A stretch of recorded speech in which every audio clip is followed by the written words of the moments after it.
The first method is to check for Xbox updates. For that, make sure your Xbox console is updated to the latest and not running on outdated version.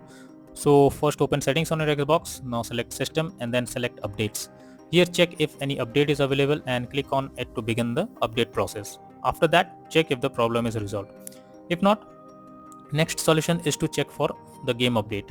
So you should ensure that the game is updated and is not outdated.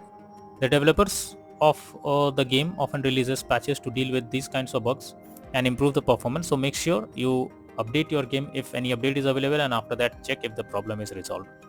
Next is to clear Xbox cache. So first open settings, then system, then storage, then highlight storage device and press Y button on controller for device options. Under it, select clear system cache and at last confirm it by pressing yes. So after clearing the Xbox cache, now check if the issue is resolved.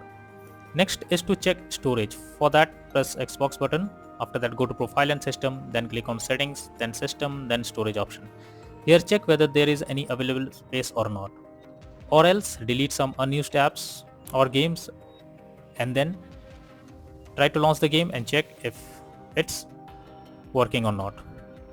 Next is to clear persistent storage. So for that, open settings, then select device and connections, then click on Blu-ray.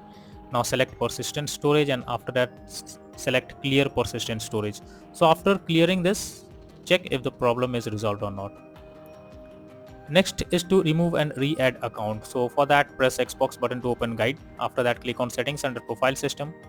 Now go to account, then click on remove accounts. After that, select the account to remove, then select remove option, and once done, wait for some time and again add your account to your Xbox account, and after that check if the issue is resolved or not. If not, next is to reinstall the game. So for that, press Xbox button, then move to my games and apps and select see all option. Here select the game, after that press menu and then select uninstall option.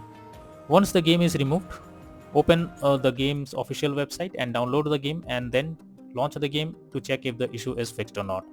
If not, final solution is to contact support. So when nothing works, then it's time to take help from the support team. So for that, you simply go to Xbox support and tell them the issue are coming across, or either you can raise a ticket to let them know about the issue and they will better guide you what to do, and hopefully the issue will be fixed and you can play the game without any further problem. So hopefully these solutions will surely fix the issue you are coming across on Xbox. So that's all for now in this video. Thank you.